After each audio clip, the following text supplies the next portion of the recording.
acuérdense, analogía es similar a o parecido a, ¿verdad? Derogatoria, se aplica una ley vigente como si estuviese derogada o abrogada. No es lo mismo derogado que abrogado. Pero en este caso estamos hablando que es derogado. Se persigue al fijar con mayor claridad la exactitud de la ley. Métodos de interpretación es el siguiente tema. La interpretación se puede, valga la redundancia, interpretar a través de distintos métodos. Tenemos el método gramatical, como la palabra lo dice, y yo creo que nos recuerda cuando estuvimos en el colegio, la gramática en idioma español es que se interpreta de manera literal, ¿verdad? Y eso en la Academia Española. Que lo tenemos común, sino que es la lógica. Maneras. Sistemáticamente e históricamente. Sistemáticamente, en virtud que las leyes no son dependientes unas de otras, ¿sí? Esto mediante el estudio de la historia de la ley, el antecedente, ¿verdad? Posterior a ello tenemos el método evolutivo. Conforme va pasando el tiempo, como seres humanos tendemos a evolucionar, a ir cambiando. Primero Dios, y espero que a mejor, ¿verdad? Y no retrocedamos con todo lo que ha estado pasando en nuestro país, ¿verdad? Entonces tenemos el método evolutivo, y es que la ley se va adaptando al momento. Por ejemplo, en la actualidad no es procesal, bueno, sí les voy a dar un ejemplo procesal y yo les voy a dar un ejemplo abogada, ¿verdad? Entonces, como abogada, les puedo decir de que ya hay audiencias virtuales, así como este repaso virtual. Entonces, la interpretación de la ley va evolucionando y se adapta a las condiciones a las cuales estamos sometidos, ¿verdad? Y para efectos, por ejemplo, notariales, de igual forma. O sea, sí se pueden celebrar actas, hay criterios en los que dicen que sí, pero sí se pueden celebrar actas notariales por medio de la vía virtual. Toda vez que la parte que se encuentra, obviamente, es por, como les digo, es por criterio en ese sentido, se apersone a si son un montón, el representante legal de alguien o el requerente venga a firmar el acta, ¿verdad? Entonces, el método se trata de ir avanzando el tiempo y las condiciones en las cuales nos encontramos sometidos, ¿verdad?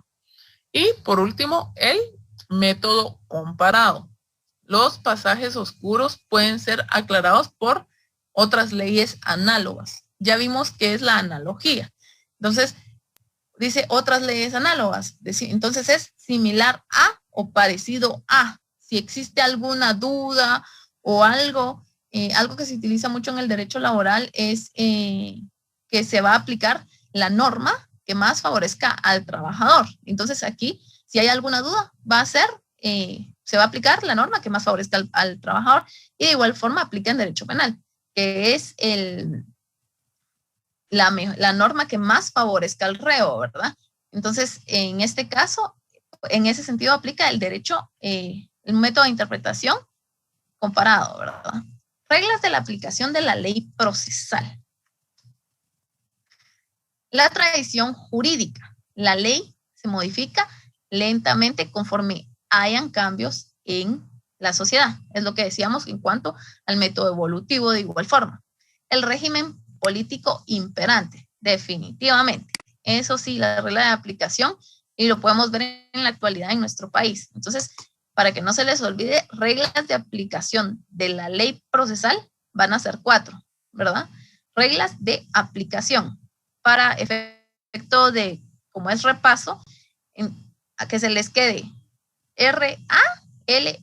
Entonces, reglas de aplicación, ley procesal. Son 4 letras y son 4 reglas, ¿verdad?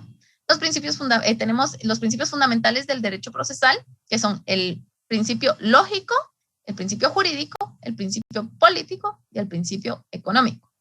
4. Sistema imperante. El sistema procesal adecuado escrito, oral o mixto en el trámite del proceso. Lo que el ejemplo que yo les daba, ya existen audiencias virtuales. En materia civil, en el caso de los divorcios, ya son obligatorias, al menos en los de mutuo consentimiento. En los procesos penales y laborales todavía le dan opción a uno como abogado de litigante a decidir si ir al juzgado o llevarlas a cabo dentro de la oficina, ¿verdad? Pasamos al siguiente punto. La integración de la ley procesal.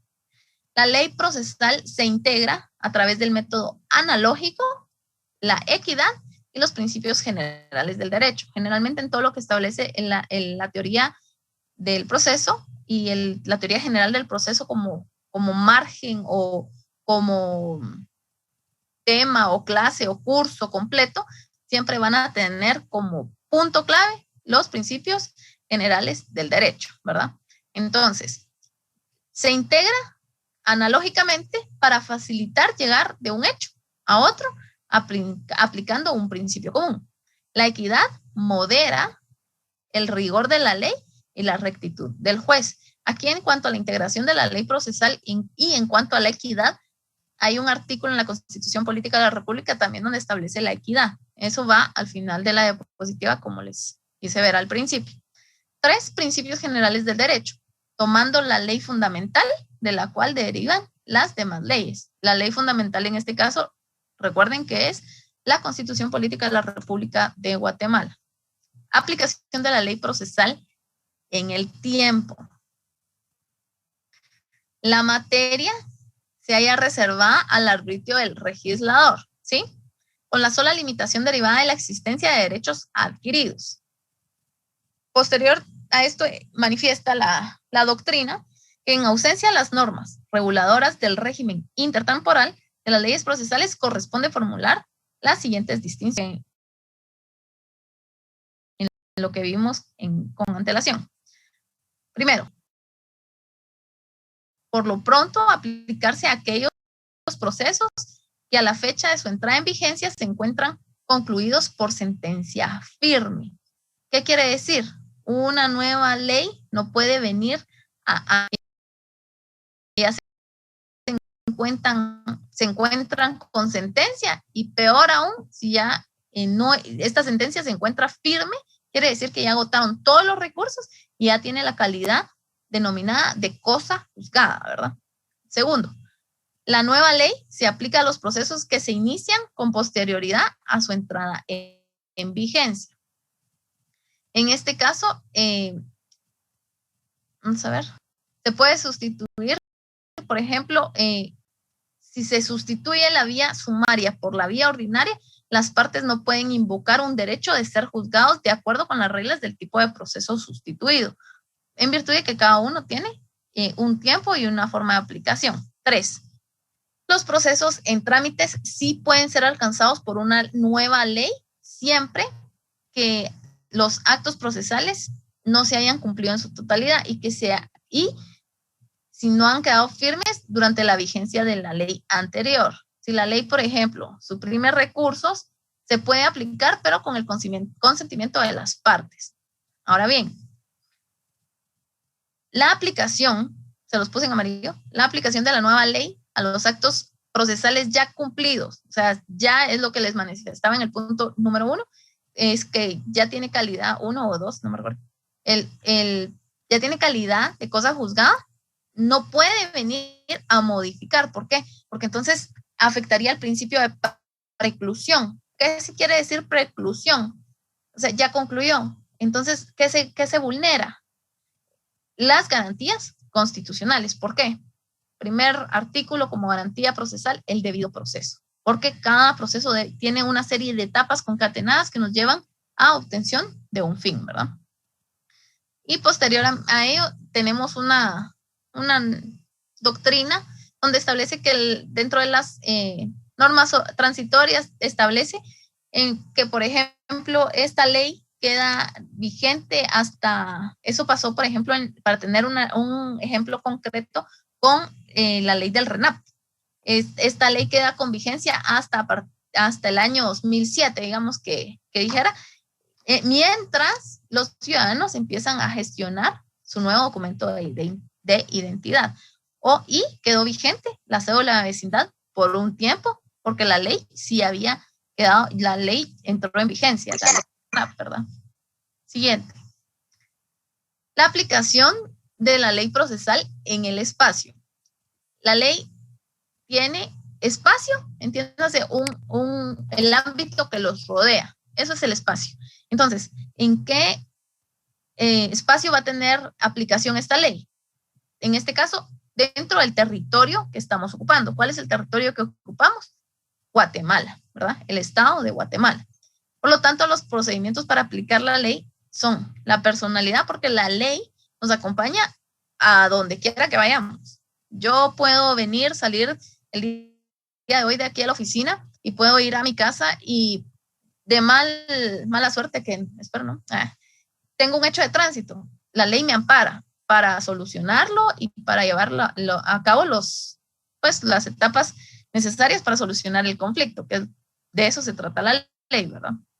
El territorio es muy importante para la aplicación de la ley procesal en el espacio, porque esto va a delimitar en dónde podemos ejercer el derecho procesal, ¿verdad? Entonces, de hecho, no solo es en cuanto a nacionales, sino que también hacia extranjeros. Y eso está regulado también en la ley del organismo judicial, en donde establece la lex locus regit actum también, ¿verdad? O sea, son 3 principios que dentro de la ley del organismo judicial podemos encontrar. Como les decía, el territorio, tenemos el lugar, el tiempo, la vigencia de la ley, que ya lo hablamos con antelación, la abrogación y derogación de la ley, y la retroactividad de la ley, que recordemos que la retroactividad es prohibida, salvo favorezca al reo, ¿verdad? Jurisdicción, un tema muy complejo para muchos, pero cuando estudiamos el privado decimos, ¡ay, qué fácil era eso! Entonces, la jurisdicción es lo siguiente, es la función que tienen los tribunales de impartir justicia. Y aquí es donde entra también lo que es la notio, el vocatio, el judicium, coertio y la executio, ¿verdad? Y este es el tema que yo les hacía, me fui para adelante, les hacía mención. Tenemos lo que es la multivocidad del vocablo. Para eso, solo les voy a dar una breve definición, pero les voy a compartir el documento por si lo quieren leer, pero prefiero darles, en este sí les voy a dar una pequeña definición, porque es un tema así mero sacado de la manga, donde no hay mucha doctrina, salvo que se vaya a la biblioteca, ¿verdad? La multivocidad del vocablo se refiere a que casi todos los vocablos son multívocos, ¿verdad? Lo que quiere decir es que designan no uno, sino varios objetos. La única excepción que hace la multivocidad del vocablo es a los nombres propios. ¿Por qué a los nombres propios? Porque, por ejemplo, algunos me imagino que han oído hablar de los homónimos, pero ¿cómo podemos dilucidar un homónimo? A través del documento personal de identificación, porque esos son los rasgos característicos y específicos que pueden diferenciar a una persona de otro en cuanto a el nombre, ¿verdad? Ahora, características físicas, eso ya sabemos de que también unos son altos, unos somos bajos, unos somos blanquitos, otros somos morenitos, o sea, esas son características y rasgos físicos, pero en este caso, el homónimo lo podemos diferenciar a través del Código Único de Identificación consignado en el documento personal de identificación extendido por el RENAP, ¿verdad? Entonces, en este caso, la multivocidad del vocablo habla de palabras ambiguas que significan 2 cosas a la vez. Por ejemplo, si yo a ustedes les digo derecho, lo primero que se les viene a la mente, a mí son, hablando del vocablo común, fuera de la norma legal o de la norma jurídica, vengo y yo digo derecho, bueno, yo puedo girar aquí derecho, o derecho, las normas, ¿verdad? De derecho, o son derechos inherentes a la persona humana, o sea, la palabra derecho como tal, o bien siga derecho, ¿verdad? Que son, como les digo, puede ser también homónimo, ¿verdad? Que significan diferente cosa. La cuestión en este sentido es de que si yo les digo derecho, en este caso hablando ya de la norma legal como multivocidad del vocablo, entonces tenemos lo que es el derecho objetivo y el derecho sustantivo, que parecieran ser lo mismo, pero cada uno se diferencia por sus rasgos característicos, o como les digo, ¿verdad? Para que ustedes los tengan en mente, que si nos vamos a lo que es el derecho objetivo, regula los procesos, y el subjetivo del sujeto, ¿verdad? Ahora bien, ese es el resumen de lo que establece la hoja número 1. Y por último, la multivocidad de las palabras permite al hombre establecer, esta es la definición que quiero que ustedes adopten, es la multivocidad de las palabras permite al hombre establecer dentro del uso lingüístico de una voz, por eso es multivocidad del vocablo, el sentido que le parece más oportuno dentro de la situación concreta. Porque si ahora regresamos a lo que les decía del derecho. Si yo les digo derecho, se les pueden venir muchas ideas a la mente, pero yo les estoy hablando del derecho y vengo y saco mi ley. Entonces, bueno, jóvenes, vamos a hablar del derecho y yo les enseño mi ley, entonces ustedes tienen que agarrar la idea de que vamos a hablar del derecho objetivo, porque es el rasgo característico, es la idea que se les viene a ustedes también en base a una situación concreta. Esa es la definición en sí que necesito que manejen, porque el tema es un poquito extenso de lo que es la multivocidad del vocablo, pero en síntesis y en concreto quiere decir de que una palabra puede tener 2 o más significados, pero tenemos que aprender a aplicarla en cuanto a la situación que estamos viviendo en concreto y en este caso en el mundo del derecho. Procedemos a la literal C, diferencias entre actos jurisdiccionales, actos legislativos y administrativos. Bueno, para comprender la función jurisdiccional llevada a cabo por los órganos jurisdiccionales, es necesario despejar las diferencias existencias entre los actos que se realizan y son verificados por los órganos legislativos y administrativos, los actos jurisdiccionales, ¿verdad? Estos son la actividad jurídica de aplicación del derecho, tienen el carácter de cosa juzgada. Por medio de estos actos se juzga la conducta frente a un caso en concreto y solo se obliga a las partes que intervienen en el litigio, ¿sí? El juez no legisla, solo administra justicia. Ya sabemos que quien legisla es el organismo legislativo, porque esa es su función. Por lo que estos actos no son voluntarios. El juez, él hace que se cumplan las normas que emitió el organismo legislativo, toda vez ya han sido sancionadas por el Ejecutivo, ¿verdad? Actos legislativos. Ahora regresamos a lo que es el organismo legislativo. Estos actos legislativos son la creación del derecho, creación de las normas, ¿verdad? Las normas jurídicas van destinadas, que emitidas obviamente por el Congreso de la República o el organismo legislativo, a regir conductas, a regular el qué hacer de la persona frente a la sociedad o a las demás personas, y que son normas imperantes, quiere decir que son obligatorias. Actos administrativos constituyen la actividad técnica de la prestación de servicios públicos, utilizando el derecho como medio y no como fin. Estos son espontáneos y en cualquier momento pueden dejar de existir, por lo que pueden ser revocados por la administración, ya de oficio, ya a solicitud de parte interesada, mediante recursos administrativos. El derecho administrativo es un derecho muy bonito y es muy noble, es muy práctico, porque así como lo establece actos administrativos, dentro de la administración pública tenemos también lo que son así como hablamos dentro del organismo legislativo de normas, dentro del organismo administrativo tenemos lo que son acuerdos, resoluciones, y es más práctico retrotraer una actuación administrativa que una actuación legislativa, que en este caso la legislación el organismo legislativo emite normas, y los actos jurisdiccionales obviamente a través de los recursos de impugnación que establecen las mismas normas, ¿verdad? Entonces, el acto administrativo, si bien es cierto, sí se usan recursos para impugnar y por eso dice solicitud de la parte interesada es a través, sea de una petición establecido en el artículo 28 de la Constitución, o sea, por un medio de impugnación y que es muchísimo más fácil que dicten otra resolución dejando sin efecto la actuación que la administración tuvo, ¿verdad? Funciones administrativas, legislativas y judiciales de los órganos de Estado. Este es prácticamente teoría del derecho, teoría general del derecho o derecho, introducción al derecho 1. Perdón. Se voy a tomar un poquito de agua. Funciones administrativas, legislativas y judiciales de los órganos del Estado. Las funciones del organismo ejecutivo.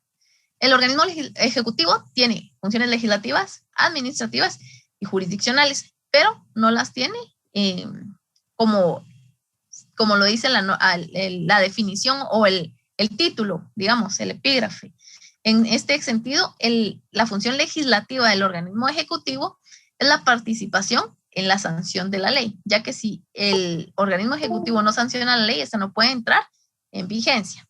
Aparte de ello, el organismo ejecutivo dicta acuerdos y reglamentos de observancia general. Creo que todos tienen ese conocimiento en virtud de lo que vivimos el año pasado y seguimos viviendo durante esta época de pandemia, ¿verdad? Porque el organismo ejecutivo es quien ha dictado acuerdos gubernativos, ¿verdad? Para observancia de la población en general, ¿verdad? Ahora las funciones administrativas del organismo ejecutivo. Las funciones administrativas como tal es aplicar las leyes vigentes y hacer que se cumplan, ¿verdad?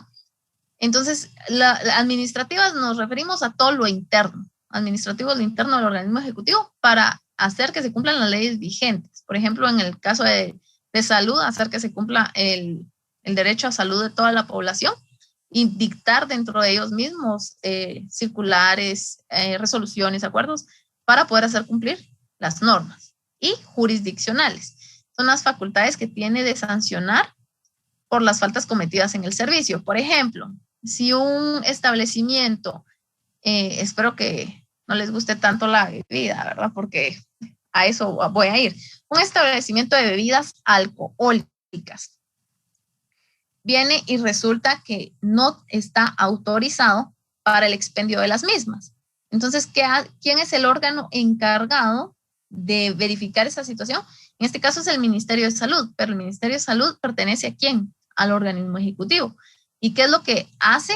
Ya en virtud del incumplimiento de la licencia o de la autorización que les permita a estos expedir la bebida alcohólica. Entonces viene el Ministerio de Salud e impone sanciones. De eso se trata el saber jurisdiccional del organismo ejecutivo, sancionar, ¿verdad? Todo lo que cuando les digan cuál es la función jurisdiccional del organismo ejecutivo o generalmente va a ser regular, establecer funciones, atribuciones y de seguro sancionar. Eso es de cajón porque tienen la capacidad de sancionar tanto interna como externamente atendiendo a qué organismo sea, ¿verdad?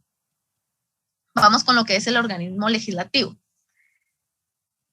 Sus funciones legislativas son, obviamente, crear, derogar y modificar las normas. No les puse el modificar, pero incluye modificar porque en eso se trata cuando este organismo viene y promulga una reforma al Código Procesal Penal, que es lo más común y durante su carrera van a ver que el pobre código lo van a tener que ir enmendando durante toda su vida prácticamente, ¿verdad? Bueno, las funciones del organismo legislativo administrativas. Estas se rigen por disposiciones interiores del Congreso de la República, es lo que yo les decía, internas o externas. En este caso, el organismo legislativo solo puede tener funciones administrativas internas, no puede venir y dar órdenes a través de un acuerdo, por ejemplo, o venir y hacer que se cumplan las leyes en sí, porque no es su función. Para eso está el organismo ejecutivo, que va dirigido más a toda la población, y el organismo judicial, que ya lo vamos a ver. Jurisdiccionales. Ejecuta las atribuciones y funciones establecidas en la Constitución Política de la República de Guatemala. Ya les dije que para efecto de examen y de la vida, generalmente, no se utiliza abreviaturas. Sin embargo, para acortar un poco la presentación, utilicé algunas abreviaturas. Entonces, establecidas en la Constitución Política de la República de Guatemala y la Ley de Régimen Interior, donde se resuelven antejuicios a ciertos funcionarios públicos. Esas son las jurisdiccionales que puede tener el Congreso de la República. Y dentro de los antejuicios también podemos ver que el Congreso realiza citaciones. Ese es un tema muy, muy bonito del derecho administrativo, y cuando lleguen, si es que ya lo están viendo, pues estudian muy bonito. Ese tema es muy bonito, y a raíz de lo que estamos viviendo han habido muchas interpelaciones y citaciones por esas situaciones. Bueno, funciones del organismo judicial. El organismo judicial también tiene una función legislativa, porque tiene la facultad de emitir disposiciones reglamentarias y acuerdos que rigen tanto a la administración de la justicia, y no podemos olvidar que dentro de las funciones legislativas el organismo judicial goza del derecho de iniciativa de ley, ¿verdad? Entonces, sin embargo, dentro de las facultades reglamentarias y acuerdos, este organismo judicial es el organismo que al final de cuentas es el que más nos va a interesar a nosotros como abogados y notarios. No es despreciar a los demás organismos, pero es para lo que estamos estudiando, ¿verdad? Vamos con las administrativas, en virtud de que se lleva a cabo con sus propios recursos o los aportes hechos por el Estado, las facultades señaladas en la Constitución Política de la República y la Ley del Organismo Judicial relacionadas con su patrimonio, finanzas, personal y otras. Eso es dentro de las funciones administrativas del organismo judicial. Esta definición dice que se lleva a cabo con sus propios recursos o los aportados por el Estado. Recordémonos que también el organismo judicial, a la hora de imponer alguna multa o de hacer pagos, se hacen en la caja, en la tesorería, perdón, del organismo judicial, y esos entran como fondos privativos del organismo judicial, ¿verdad? Por último, tenemos las funciones jurisdiccionales del organismo judicial, y esta es la más importante: juzgar y promover la ejecución de lo juzgado. Caracteres de la jurisdicción judicial. Aquí los caracteres de la jurisdicción judicial tenemos que es el servicio público. Ya dijimos que el derecho procesal es un derecho público, su naturaleza jurídica es de derecho público, y por ende aquí tiene que entrar lo que es el servicio público, el derecho público y subjetivo del Estado, el deber del Estado, ejercicio dentro de los límites del Estado. Les voy a dar una breve descripción de cada uno. Por ejemplo, el servicio público. Su jurisdicción judicial se realiza en una función pública, ya que su actividad dentro de la actividad de los jueces está regulada por las normas de carácter imperativo. ¿Qué quiere decir imperativo? Que son imperantes, son obligatorias y están ordenando, están mandando a que se cumpla cierta conducta. Siguiente, tenemos el derecho público y subjetivo del Estado. A este derecho se someten y se sujetan las personas independientemente de toda clase de relación material privada. Deber del Estado. Toda persona tiene derecho de pretender bajo ciertas condiciones se le administre justicia por el órgano jurisdiccional. Dentro de esta tenemos lo que es el derecho de acción, que se encuentra en el artículo 29 de la Constitución Política de la República de Guatemala. El ejercicio dentro de los límites del Estado. En este tenemos los órganos jurisdiccionales ejercen su función dentro del territorio del Estado, y si necesitan hacerlo fuera del mismo, deben requerir intervención de autoridades extranjeras por medio del Ministerio de Relaciones, el MINIX, del Ministerio de Relaciones Exteriores, empleando instrumentos del suplicatorio. Dentro de estos tenemos lo que es el suplicatorio, los despachos y... ¿cuál era el otro? Son tres. no me recuerdo del otro, pero los exhortos, despacho, suplicatorio y exhorto. El suplicatorio es para a un órgano superior se le suplica, el despacho es para órganos del mismo rango y el exhorto es para un órgano de inferior jerarquía.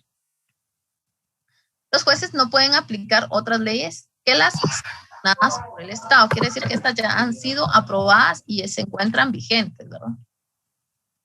Vamos a llegar, ya casi vamos a terminar, así que no se me estresen. Hay alguien que tiene encendido su micrófono, le agradecería que lo silencie. Bueno, los jueces no pueden aplicar otras leyes que las sancionadas por el Estado, exceptuándose la que es la ley extranjera, cuando se trata de la capacidad de las personas o de la forma de los actos en la que fueran celebrados. En este caso, tratados y convenios internacionales aceptados y ratificados por Guatemala. En este punto es muy, muy interesante porque habla de tratados y convenciones internacionales aceptados y ratificados por Guatemala. Este punto, la mayoría entran en controversia porque ¿qué es la Constitución o un tratado y una convención internacional aceptado y ratificado por Guatemala? En Guatemala se tiene el criterio o tenemos, no sé, todavía tengo mis dudas en eso, por el artículo 46 ingresan las normas de derecho internacional.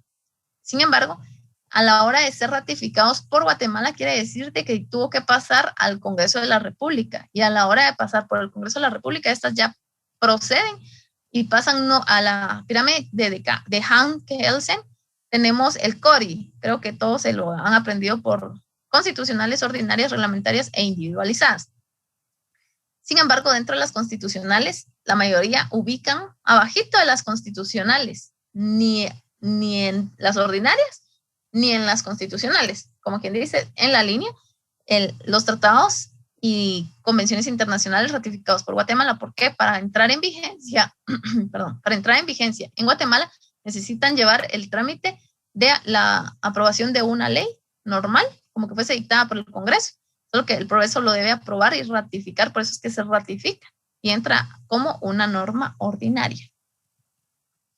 Las decisiones de los jueces no tienen eficacia ni fuerza ejecutiva fuera del territorio del Estado, salvo que puedan ejecutarse en otros países cuando existan tratados y convenciones que lo permitan. Este punto,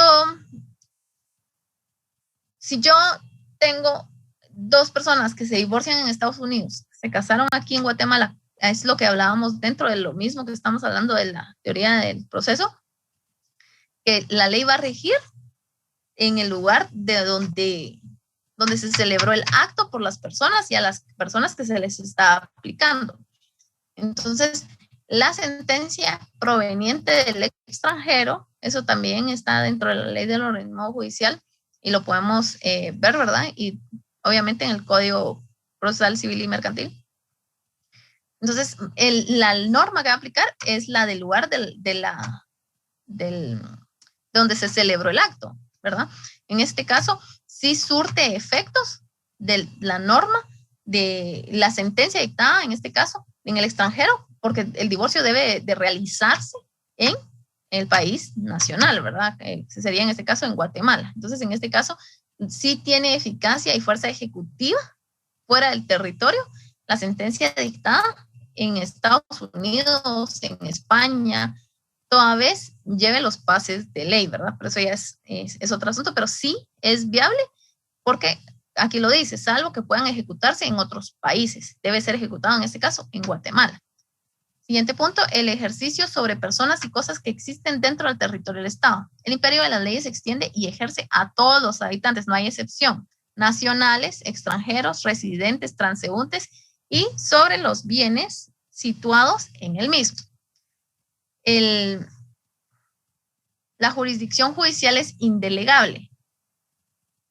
Esta debe necesariamente ejercerse por la persona a quien se le ha confiado o delegado.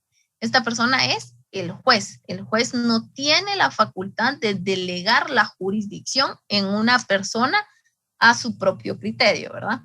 se puede comisionar a terceros para el del diligenciamiento de ciertos actos, pero estos terceros se denominan auxiliares del juez, ¿verdad? Así como a dedo no puede seleccionar el juez a personas para delegarle su calidad, como en este caso podría ser como juez, ¿verdad? Mira, me voy a ir de viaje y te voy a dejar el puesto, ahí me cubrís. No, no es delegable la función en ese sentido, la jurisdicción. La jurisdicción también es igualitaria a la de los otros organismos del Estado. El Poder Legislativo como el Ejecutivo realizan actos jurisdiccionales con las modificaciones y restricciones del poder propiamente jurisdiccional que establecen las normas constitucionales y ordinarias del Poder Judicial. Ese más claro creo que no puede estar, está claro. Elementos de la jurisdicción. Es lo que yo les decía, aquí vamos 5, aunque creo que hay uno que está al revés, lo puse al revés. Primero va notio, que es conocer, notio. Vocatio es llamar, ¿verdad? Coertio es de coerción, de exigir. Entonces aquí es donde les digo que se los puse al revés, pero se los hago ver ahorita para cuando ustedes estudien, se acuerdan que es al revés. Es antes de obligar, de coercionar. En este caso es el judicium, ¿verdad? El judicium es el juicio o el llamado también, ¿verdad? Y el executio es ejecutar. Entonces, solo una breve lectura. El notio, según la definición que se maneja, es la facultad que tiene el juez de conocer una cuestión determinada. El vocatio es la facultad que tiene el juez para citar, de obligar o combinar a las partes para que comparezcan ante su presencia o a juicio, ¿verdad? El coertio es cuando se emplea fuerza para el cumplimiento de las resoluciones y medidas dictadas por el juez dentro del proceso. El judicium es la facultad que tiene el juez al dictar sentencia. ¿Qué es la sentencia? Cuando ustedes oigan la palabra sentencia, es el sentir. Por eso es sentencia. Es el sentir del juez plasmado en un documento, ¿verdad?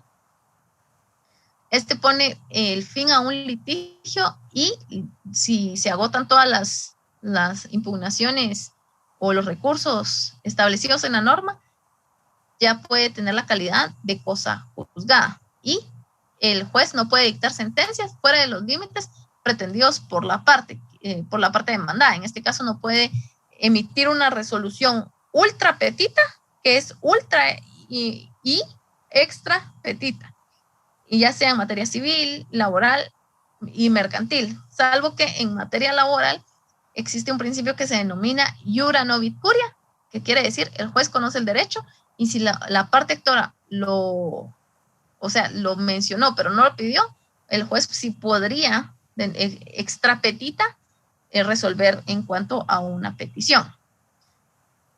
Ahí ya es lo que establece la diapositiva. Y por último, el executio, que es ejecutar. El imperio de la ley es para ejecutar y hacer que se cumplan las decisiones dictadas por el juez, ¿verdad? Y si no se cumple, es con la fuerza pública. Perfecto. Entonces, terminamos con la exposición y si tienen dudas, ahora me las pueden hacer llegar.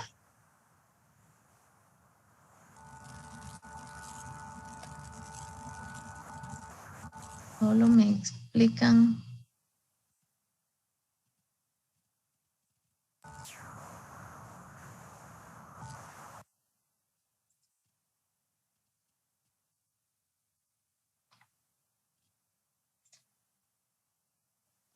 Sí, ¿qué tal? Buenas noches, licenciada. ¿Se encuentra todavía por ahí? Sí. Tengo. Sí, una consulta.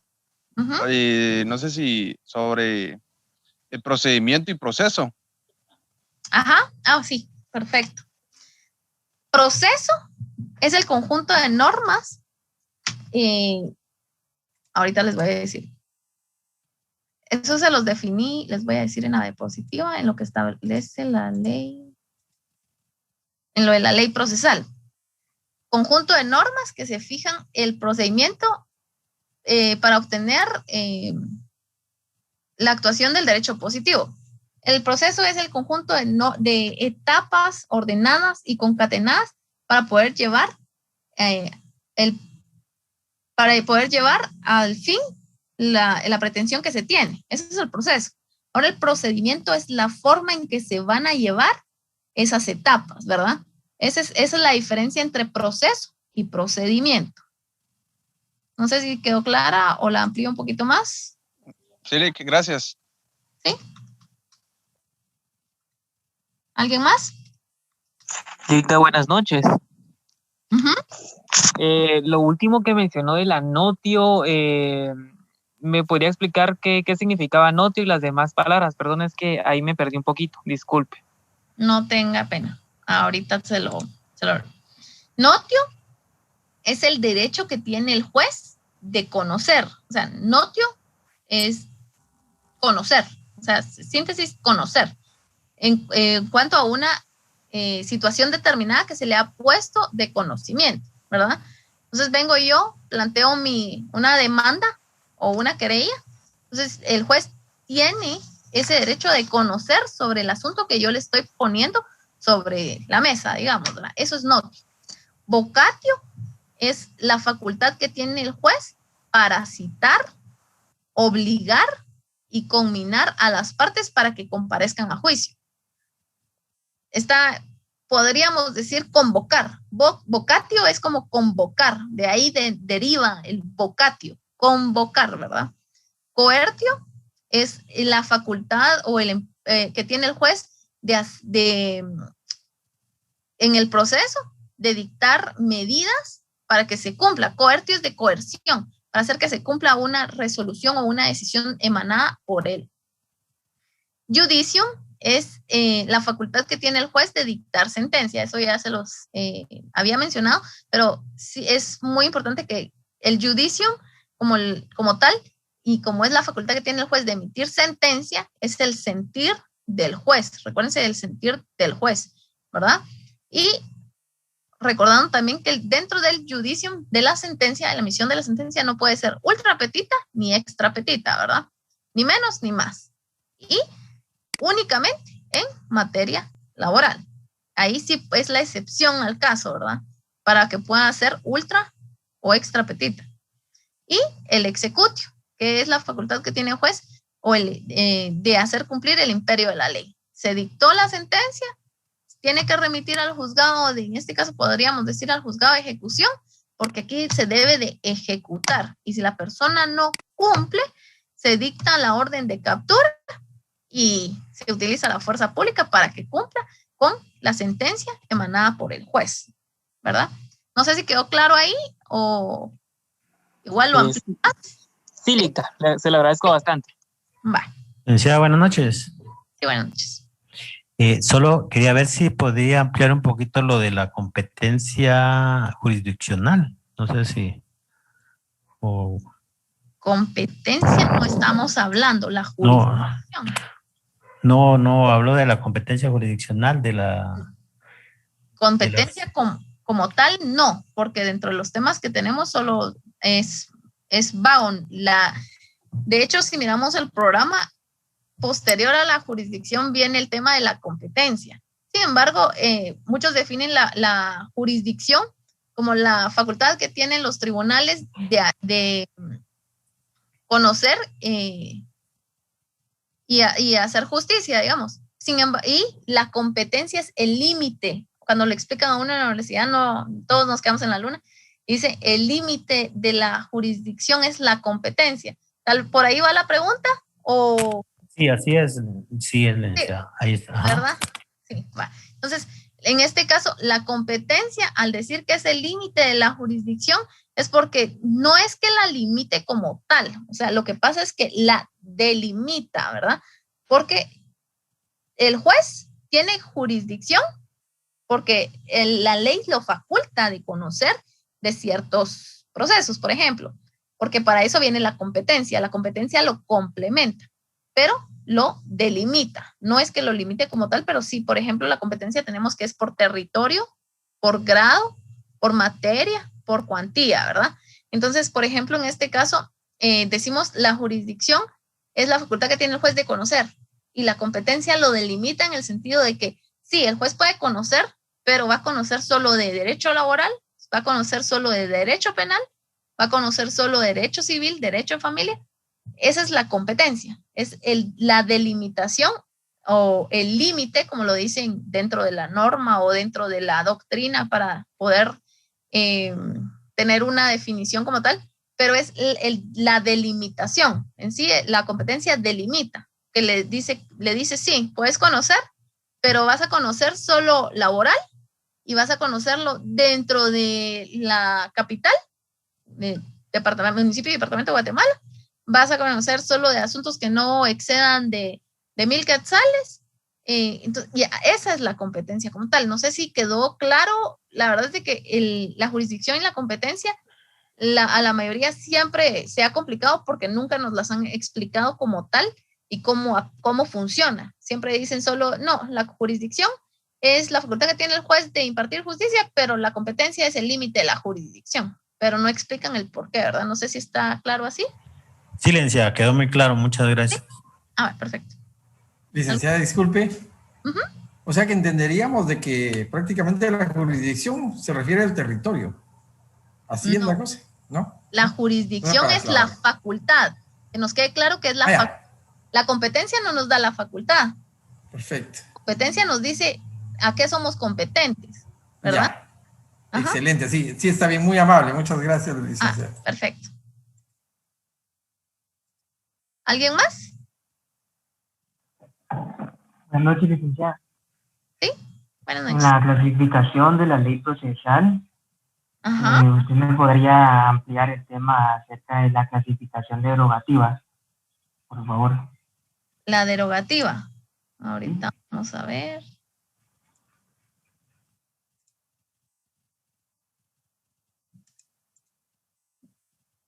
Derogativa. Los efectos que procede.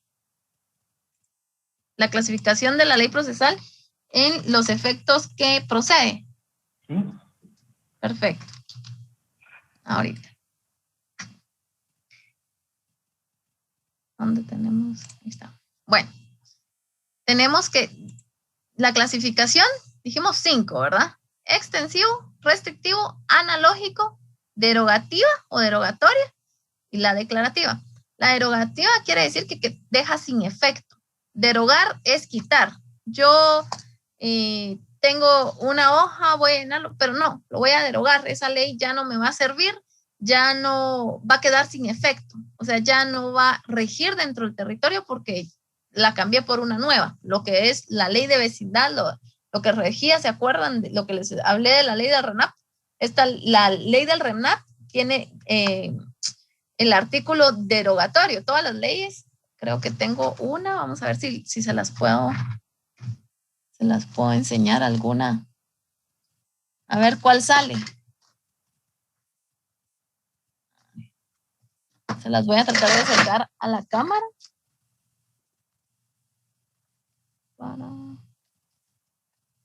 Ahí está, esta creo que tiene alguna. Es una ley súper viejita. Ahí está. No sé si ven ahí. ¿Ven ahí algo? No se ve nada. Ley de nacionalidad. Ley de nacionalidad. Ley de nacionalidad. Perfecto. Sí, se mira. Vale, entonces aquí tenemos el artículo 88. ¿Lo logran ver? Eso sí ya no. Ahí sí, ¿no? Yo más o menos lo veo. Ahí sí ya no. Bueno, entonces el artículo 88 se los voy a leer para que ustedes lo entiendan. Entonces dice, artículo 88, quedan derogados el título 4, capítulo único de la ley de extranjería, el decreto gubernativo número 1781 y cualquier otra disposición que se oponga a esta ley. Quiere decir que cualquier ley o esos títulos y decretos gubernativos que estaban vigentes ya no van a estar vigentes, quedan sin efecto, no pueden invocarse porque ya no son reconocidos como ley vigente dentro de nuestra legislación. No sé si quedó claro. Sí, licenciada, gracias. Derogar es dejar sin efecto. Ok, gracias. Buenas tardes, buenas noches, licenciada. ¿Cuál es la diferencia entonces entre abrogar y derogar? ¿Verdad? Ya decía yo que alguien tenía que preguntarlo. Si no, no me pusieron atención. Bueno, la abrogación quiere decir igual suspender y dejar sin efecto. Ahorita les voy a decir. Todo depende de la terminología que se utilice. El derogar, dijimos, es dejar sin efecto y revocar, ¿verdad? Quedamos en eso sí quedamos, ¿verdad? Ahorita les voy a... Eso también se los voy a mandar. Y aquí estamos. Ahí estamos, ya. Estaba buscando una ley que no me acuerdo bien el número, pero por la hora ya no me va a dar tiempo a buscarla bien. La derogación es dejar sin efecto, pero el artículo 88 que acabamos de dar lectura dice se deja sin efecto el título 7, el acuerdo gubernativo X, pero no dice sin efecto la ley completa, si se pudieron percatar. Abrogar, de eso se trata. Deja sin efecto en su totalidad la norma. Entonces, en este caso, si hubiese habido una norma, como estamos hablando de la ley de nacionalidad, hubiese existido otra ley de nacionalidad que regulaba distintas cosas o en virtud de la evolución que hemos tenido ya no se acoplaban a la actualidad, entonces la ley quedaría abrogada. Abrogar es completamente sin efecto. Derogado es parcialmente sin efecto. ¿Estamos bien? Licenciada. ¿Sí? O sea que derogar, podríamos decir, de hecho, en sí... Es parcial. ¿Es ya. Por ejemplo, podría ser un artículo, pero ya hablando de abrogar, es, por ejemplo, la totalidad de una ley. Así es. Ya. Muchas gracias. Bueno. ¿Alguien más?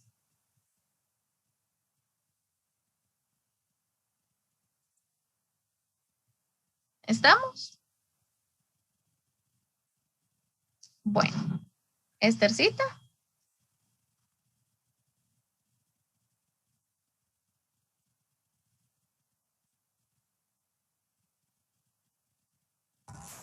Licenciada, disculpe. ¿Sí? ¿Podría ampliarme sobre la ultraactividad de la ley? Perfecto. Ahorita te lo... Bueno. Les dije para efecto de conocer y de sintetizar y que no se les vaya a olvidar, no más y no menos, ¿verdad?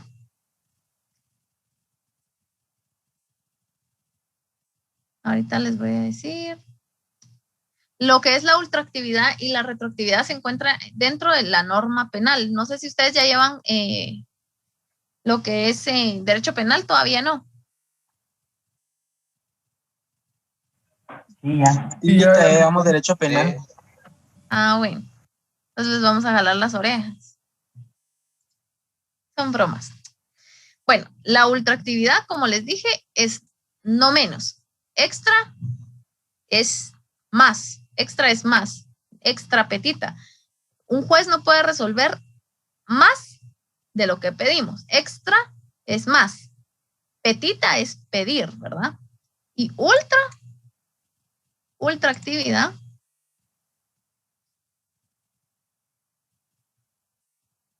en este caso es, bueno, generalmente se define como menos, pero también quiere decir, en este caso aplica, la ultraactividad aplica con lo que es también la retroactividad de la ley.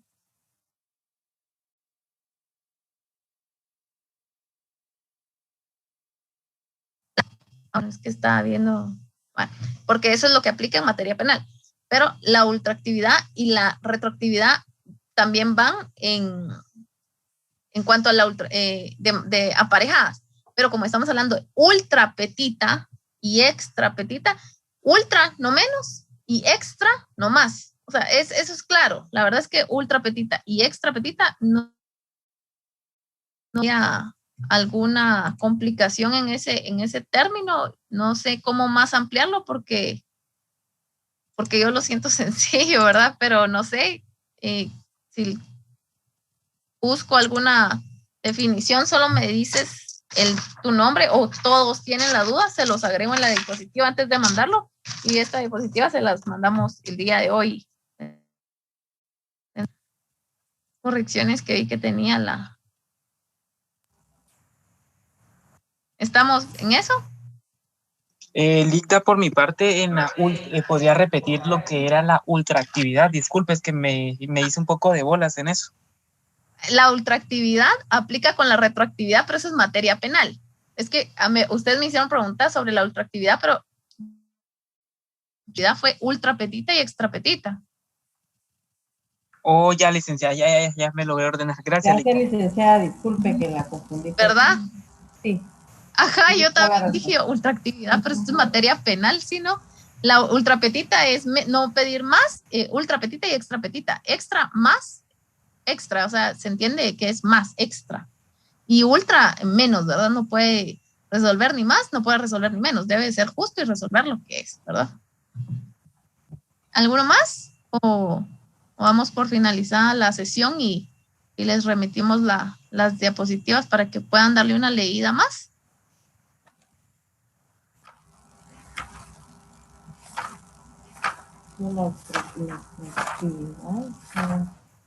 Verifiquen ahí lo que tienen. El repaso, licenciada. De nada, ahí estamos a la orden. Cualquier cosa que necesiten, pues, si no lo sabemos porque no somos todólogos, pero lo investigamos, ahí sí que estamos para ayudarnos y cualquier cosa, y ahí sí que a través del Testercita o del equipo de Lic Franklin estamos en la disposición para poder apoyarlos en lo que necesiten. Ahí sí que no duden en poder solicitar la ayuda, que estamos para servirles. Gracias, licenciada. Solo le voy a leer un parrafito de lo que dice la ultraactividad que está en el libro del Derecho Procesal del licenciado Sergio Pineda. ¿Ultraactividad o ultrapetita? Ultraactividad de la ley, que significa que una ley que ha sido derogada continúa aplicándose durante la vigencia de una ley nueva. Así es, pero eso es en materia penal. Sí. Realmente se utiliza más en materia penal. La verdad es que en materia civil es muy raro. Dice que se encuentra en las disposiciones finales del Código Procesal Civil y Mercantil en el artículo 547 del Código Procesal Penal. También. Pues, no. Gracias por su apoyo, Lic. Vaya, no hay pena. Bueno, entonces yo digo que ya damos por terminado la sesión, licenciada. Bueno, entonces, no sé, yo estaba viendo, pero solo déjenme ver. Bueno. Entonces, gracias por estar presentes. Como les dije, cualquier cosa que necesiten, estamos a la orden, y cualquier cosa con Esthercita, en 5 minutos a lo más tardar yo les estoy mandando las diapositivas. Espero que les sirvan y primero Dios, 100 puntos, pues. Bendiciones y feliz Gracias, noche. Licenciada. Buenas noches. Muchas gracias, licenciada. Que tenga feliz noche. Gracias, licenciada. Feliz noche. Gracias. Gracias, licenciada. Feliz noche. Feliz noche, licenciada. Gracias. Gracias, feliz noche. Gracias a usted. Buenas noches, licenciada. Gracias. Feliz noche. Muchas gracias, licenciada. Feliz noche.